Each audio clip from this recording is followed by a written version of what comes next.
बागलाण राष्ट्रीय क्षयरोग दूरीकरण कार्यक्रमांतर्गत बागलाण तालुक्यात 25 ग्रामपंचायती टीबी मुक्त घोषित।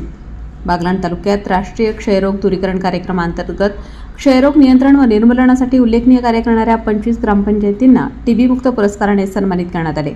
जागतिक क्षयरोग दिनाचे औचित्य साधून आयोजित या विशेष कार्यक्रमात ग्रामपंचायतींच्या सरपंच, ग्रामसेवक, वैद्यकीय अधिकारी, समुदाय आरोग्य अधिकारी, आरोग्य सहाय्यक, आरोग्य सहायिका, आरोग्य सेवक, आरोग्य सेविका, गटप्रवर्तक व आशा यांना प्रमाणपत्र देऊन गौरवण्यात आले। हा पुरस्कार वितरण सोहळा तालुका आरोग्य अधिकारी डॉक्टर हर्षलकुमार महाजन यांच्या हस्ते पार पडला। यावेळी जिल्हा परिषदेच्या मुख्य कार्यकारी अधिकारी आशिमा मित्तल, जिल्हा आरोग्य अधिकारी डॉक्टर सुधाकर मोरे, अतिरिक्त जिल्हा आरोग्य अधिकारी डॉक्टर राजेंद्र बाकुल, डॉक्टर दीपक लोणी, डॉक्टर युवराज देवरे तसेच जिल्हा क्षयरोग अधिकारी डॉक्टर रवींद्र चौधरी यांच्या मार्गदर्शनाखाली हा कार्यक्रम संपन्न झाला। या मान्यवरांनी क्षयरोग निर्मूलनासाठी घेतलेल्या पुढाकाराचे कौतुक केले आणि यापुढेही ग्रामपंचायतींनी टीबी निर्मूलनाच्या दिशेने कार्यरत राहण्याचे आवाहन केले।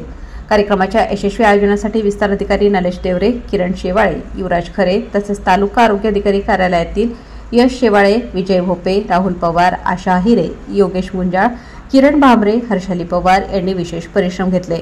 या कार्यक्रमाचे सूत्रसंचालन पंकज गायकवाड यांनी केले तर आभार प्रदर्शन पंकज जाधव यांनी व्यक्त केले। या कार्यक्रमाच्या माध्यमातून बागलाण तालुक्यातील ग्रामपंचायतींनी टीबी निर्मूलनासाठी दाखवलेल्या प्रतिबद्धतेचा गौरव करण्यात आला। आरोग्य विभागाच्या विविध यंत्रणांनी एकत्र येऊन केलेल्या प्रयत्नांमुळे या तालुक्यात क्षयरोग नियंत्रणाच्या दिशेने महत्त्वपूर्ण पाऊल उचलण्यात आले आहे। हा उपक्रम इतर तालुक्यांसाठीही प्रेरणादायी ठरेल अशी आशा व्यक्त करण्यात आली। प्रखर न्यूजसाठी भगवान पवार, पिंपळदर।